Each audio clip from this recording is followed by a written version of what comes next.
월요일의 뜨거운 코너입니다. 여야의 정치 라이벌의 치열한 토론을 통해서 현안을 파헤쳐보는 시간입니다. 여야 맞수 오늘 준비되어 있는데 오늘 맞수 주제부터 영상으로 공개하겠습니다. 만나보시죠.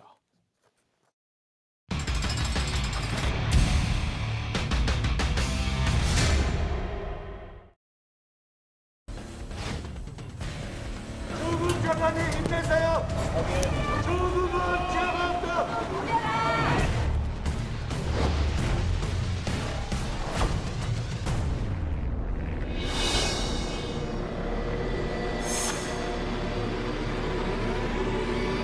소득 하위 88%인 전체 2,030만 가구에 상생 국민 지원금이 지급될 것입니다. 애초에 전 국민 지급을 했어야 되는 겁니다. 사회적 기여를 한다는 그런 자부심을 돌려드릴 수도 있고.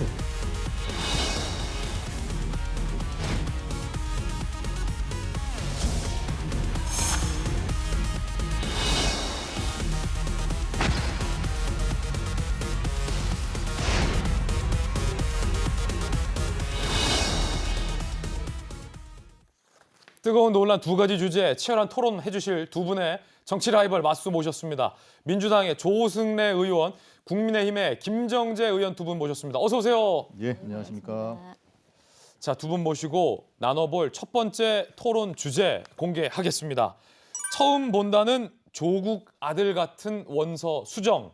연세대 한 교직원이 아니 조국 장관 아들처럼 원서 경력란까지 종이로 오려 붙여서 바꾸는 건 내 교직원 생활 본 적이 없다라고 입장이 나와서 크게 현재 논란이 되고 있는 상황인데 일단 어떤 맥락에서 이 교직원의 논란과 성토가 나왔는지 그 배경부터 살펴보겠습니다.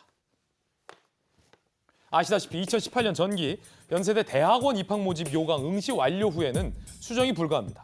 그렇죠? 응시 완료 누르고선 수정이 안 돼요. 그런데 조 전 장관 아들은 1시 20분쯤 원서 접수를 완료합니다. 그런데 경력란을 비워놔요. 그 상태에서 완료하면 사실은 끝인데 이례적으로 오후 4시 11분 꽉 채운 경력란 종이로 오려 붙인 후 입시 원서를 다시 제출한다. 그게 지원 마감 18분 전이었습니다. 자, 이게 논란이 됐어요. 그러자 그래도 뭐 지원 마감 전인데 그 정도 융통성은 있어야 되는 거 아니냐라는 옹호의 발언과 아니 원서를 한번 접수하면 공식적으로 끝이지 다시 수정하고 오려 붙이는 게 어딨냐 그것도 오려 붙이는 게 말이 되느냐라는 논란이 있었던 터에 최근 증인으로 나온 연세대 교직원 A씨가 이렇게 얘기합니다. 조국 아들처럼 입학 원서 경력란까지 종이로 오려 붙여 바꾸는 건 본 적이 없다. 놀랐다라고 증언을 합니다. 소위 특혜 논란 공정성 시비가 불거졌습니다. 두 분의 의견 묻겠습니다. 김정재 의원 먼저 60초 드리겠습니다.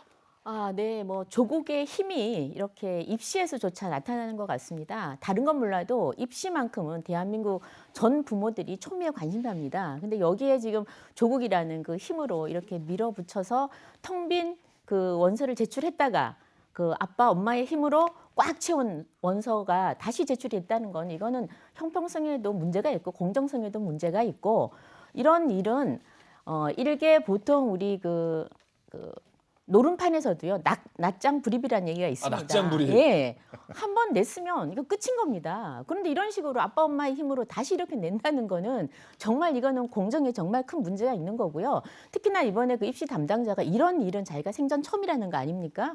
그래서 이 부분이 이제 물론 그 경력난이 지금 이제 또 허위라는 것이 더 문제가 될 것이고 앞으로 이게 법정에서 하나하나 다퉈질 텐데요. 이 뉴스를 보고 있는 대한민국 학부모들 그리고 입시를 준비하는 모든 학생들 아마 치가 떨릴 겁니다. 그리고 이 조국을 옹호했던 그때 그 당시에 국회의원들 지금 다 어디서 뭐 하는지 정말 궁금합니다. 자, 낙장 불입 60초 드리겠습니다. 조승래 의원님. 예, 저거는 그 이제 대입은 아니고 대학원 대학원. 과정이라는 거를 하나 이제 사실 규정을 해드리겠고요. 저 전형은 대학원 과정은 아마 이제 미달됐던 것 같아요. 그래서 보통 이제 대학원 그 입시는 일반 대학 입시하고는 조금 좀 다르게 약간 유연성을 좀 발휘하기도 하는 것 같아요. 그래서 경력란에 오려 붙인 거는 본 적이 없다라고 얘기를 하지만 예. 실제로 접수한 이후에 또 수정은 또 했던 사례들이 있다고 그래요. 그러니까 그 부분에 대해서는 대학원 입시라는 것 그리고 당시에 미달됐다라는 것에 대한 좀 이해를 구한 상태에서 뭐 좀 접근했으면 좋겠다는 말씀드리겠고 만약에 저 과정에서 조금 전에 우리 김정재 의원 말씀하신 것처럼 뭐 조국 장관 전 장관이나 또 그 이제 모친이 무슨 뭐 영향력을 행사해서 받으면 안 되는데 받게 했다라든지 그런 부당한 압력을 행사했다면 당연히 문제 제기를 할 수가 있겠지만 그런 게 아니고 그런 대학원이 미달된 대학원 입시의 특성이 반영된 것이라고 한다면 뭐 있을 수 있는 일이라고 저는 봅니다. 다만 그게 전례가 없는 행동이다라고 하는 거에 대해서는 경력난 준비를 미처 못했던 그 착오가 있었겠죠. 자, 조 전 장관 아들의 입학이 취소될 것이냐 아닐 것이냐의 논란이 현재 진행 중인 가운데 조 전 장관 변호인은 이렇게 얘기했습니다. 수정된 원서가 실제 입시에는 활용되지 않았을 가능성이 있기 때문에 업무방해 혐의가 성립될 수 없다. 자, 요 변호의 목적은 업무방해 혐의를 피해가려는 목적으로 보이는데 어떻습니까? 수정된 원서가 활용되지 않았을 가능성. 그러면 왜 수정했을까라는 반론이 나오거든요. 지금 수정된 원서를 보면은 처음에는 텅 비어 있다가 이 경력란 7개가 꽉 차 있습니다. 그 꽉 찬 내용을 채워준 사람이 바로 정경심 교수입니다. 그 메시지가 나오죠. 이 원서를 넣고 처음에 1차로 빈 원서를 넣고 다음 원서를 넣을 때 원서를 넣고 난 다음에 이 정경심이 남편 조국 전 장관과 메시지를 합니다. 그래요? 완료했다. 내가 방금 완료했다.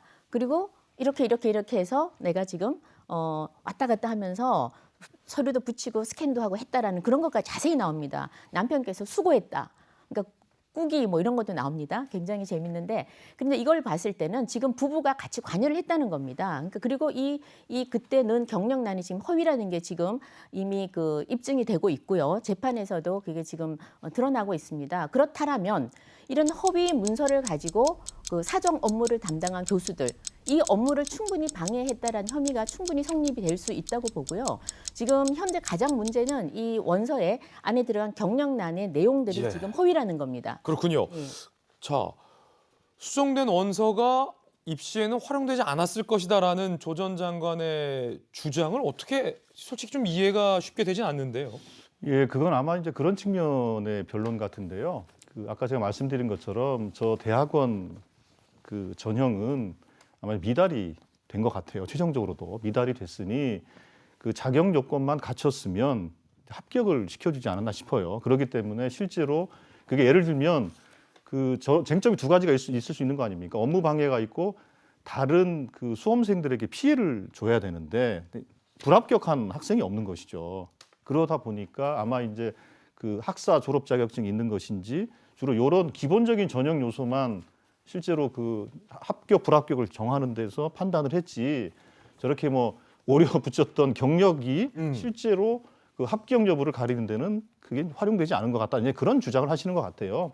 근데 그거는 대학원 그 입학 사정을 했던 그 교수나 그런 분들이 실제로 그것이 활용이 됐는지 안 됐는지에 대해서는 증언이나 이런 걸 통해서 확인하면 될 문제라고 저는 보고 있습니다. 그 가운데 연세대학교가 관련된 규정을 신설했습니다. 함께 보시죠.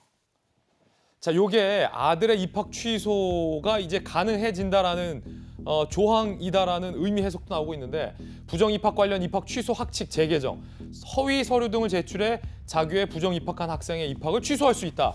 규정 시행 이전 입학 학생도 입학 취소가 가능하다라는 조항을 바꿨습니다. 그래서 조 전 장관 아들의 경우에도 입학을 취소할 수 있게끔 규칙이 바뀐 겁니다. 자, 연세대는 아니라고 부인하고 있습니다만 규정은 그렇게 바뀐 게 사실이죠. 그렇다면 이제 김정재 의원과 조승래 의원 얘기했던 것처럼 고 스펙의 진위 여부에 따라서 재판 결과에 따라서 딸처럼 아들의 입학 여부도 결정이 될 것으로 보입니다.